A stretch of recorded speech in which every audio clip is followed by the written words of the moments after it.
నమశంకరాయ. రథసప్తమి 25వ తారీఖు జనవరి రోజు వచ్చింది. ఇది మహాపుణ్యప్రదమైనటువంటి మాసం. కాబట్టి ఈ రథసప్తమి తిథి రోజున సూర్యోదయం కంటే ముందే అనగా 4:30 నిద్రలేచి కాలకృత్యాదులు తీర్చుకునే భాగంగా స్నానం సూర్యోదయం కంటే ముందే చేయాలి. స్నానం ఆచరించే విధానం కూడా చెప్పబడింది.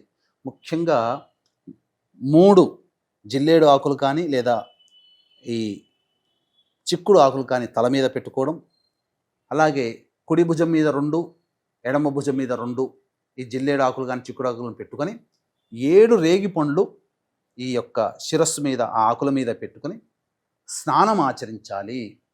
స్నానం ఆచరించేటప్పుడు చెప్పవలసినటువంటిది ఏంటనంటే 7 జన్మలలో చేసినటువంటి పాపాలన్నీ తొలగిపోవాలనే భావన చేస్తూ నమస్తే రుద్రరూపాయ రసానాం పతయే నమః అరుణాయ నమస్తేస్తు హరిదశ్వ నమోస్తుతే అని చెప్పుకొని స్నానం ఆచరించిన తర్వాత బయటికి వచ్చి ఉదయిస్తున్నటువంటి సూర్యుడికి నమస్కారం చేసుకొని ఏ విధంగా నమస్కారం చేసుకోవాలి?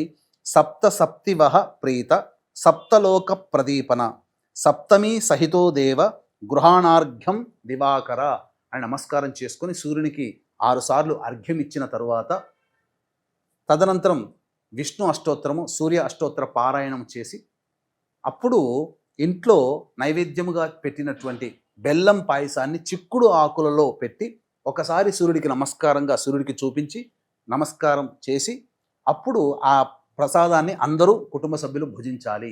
ఇది ఆ రోజంతా ఉపవాస నియమాన్ని పాటించాలి. ఇది చెప్పబడినటువంటిది. కాబట్టి దీన్ని దృష్టిలో పెట్టుకొని ఈ యొక్క సప్తమి తిథి యొక్క మహత్యాన్ని దృష్టిలో పెట్టుకొని మన పీఠం ఆధ్వర్యంలో సాయంకాలం 5 గంటల కల్లా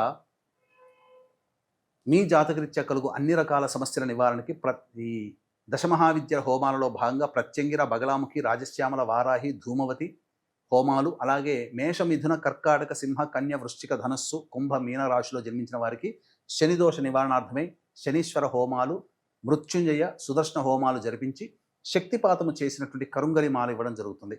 అవకాశం ఉన్న వాళ్ళు ఈ యొక్క స్క్రీన్పై కనిపిస్తున్న నెంబర్కి కాంటాక్ట్ చేసి మీ గోత్రనామాలు నమోదు చేసుకోవచ్చు.